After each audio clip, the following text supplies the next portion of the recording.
Assalamualaikum warahmatullahi wabarakatuh.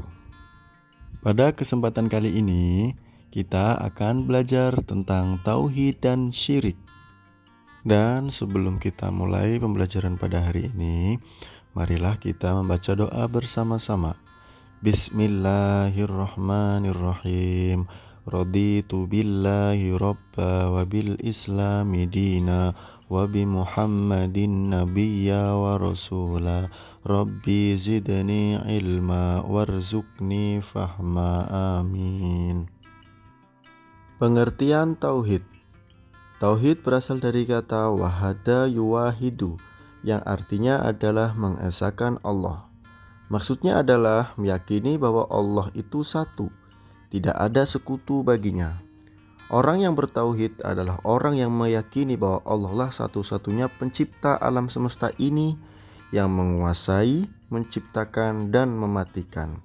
Selain itu, ia juga meyakini bahwa Allah lah yang berhak untuk disembah.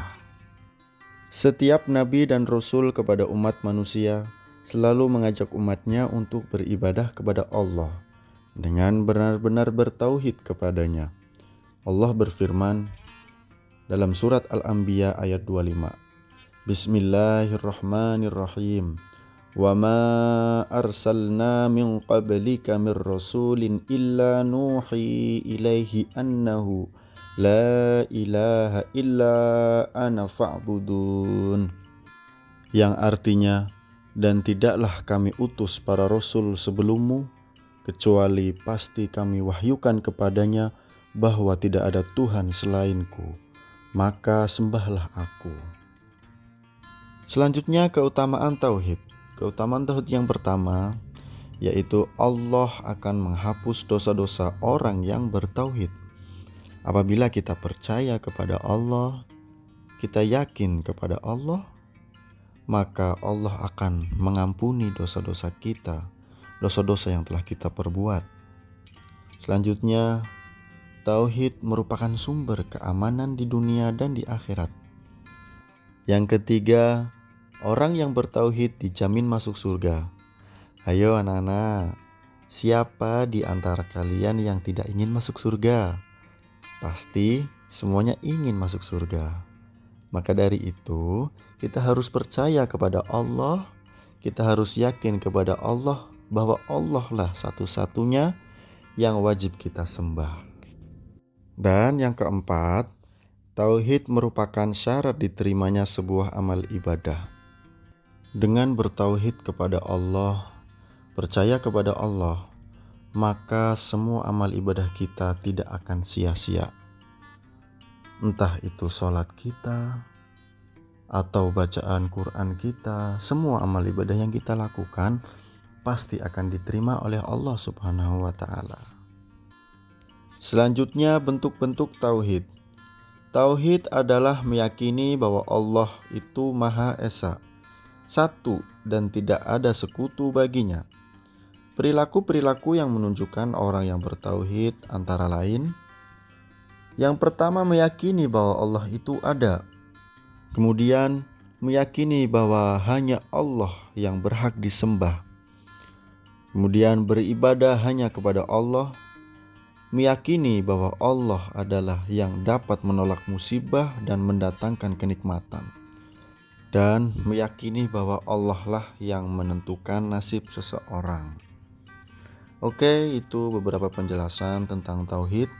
Selanjutnya kita lanjutkan ke materi tentang syirik. Syirik artinya adalah sekutu. Orang yang berbuat syirik disebut musyrik.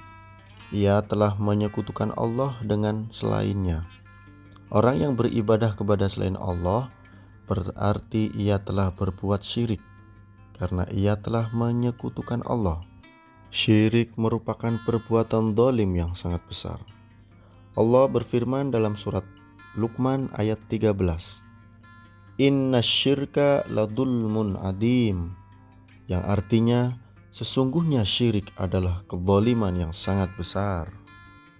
Bentuk-bentuk syirik. Syirik yang dilakukan manusia bermacam-macam bentuknya. Di antaranya adalah yang pertama, meyakini adanya Tuhan selain Allah. Yang kedua, bersujud dan menyembah kepada patung atau pohon yang dikeramatkan. Yang ketiga, memberi sesaji di tempat-tempat tertentu yang dikeramatkan. Yang keempat, percaya dukun atau peramal. Yang kelima, memakai jimat. Dan yang keenam, melakukan sihir atau bekerja sama dengan tukang sihir. Selanjutnya, bahaya syirik. Orang yang berbuat syirik berarti ia telah menghina Allah Subhanahu wa Ta'ala dan berbuat zalim kepadanya. Di antara akibat dosa syirik adalah syirik membuat pelakunya kekal di neraka. Jadi apabila kita telah menyekutukan Allah, maka kita akan berada di dalam neraka selamanya. Yang kedua, amal ibadah orang syirik tidak diterima Allah Subhanahu wa Ta'ala. Jika kita menyekutukan Allah, maka amal ibadah apapun yang kita lakukan tidak akan diterima oleh Allah Subhanahu wa Ta'ala. Yang ketiga, dosa-dosanya tidak diampuni oleh Allah Subhanahu wa Ta'ala. Apabila kita telah menyekutukan Allah, maka segala perbuatan dosa yang telah kita lakukan tidak akan diampuni oleh Allah. Dan yang keempat, syirik dapat mengeluarkan pelakunya dari Islam. Maka dari itu, kita jangan sampai melakukan perbuatan syirik. Oke anak-anak, itu tadi beberapa penjelasan tentang perbuatan syirik. Semoga kita semua senantiasa dijauhkan dari perbuatan syirik. Amin. Oke, sebelum Ustaz akhiri, marilah kita membaca doa kafaratul majlis bersama-sama. Subhanakallahumma wa bihamdika asyhadu an la ilaha illa anta astaghfiruka wa atubu ilaik.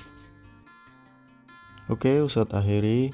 Wassalamualaikum warahmatullahi wabarakatuh.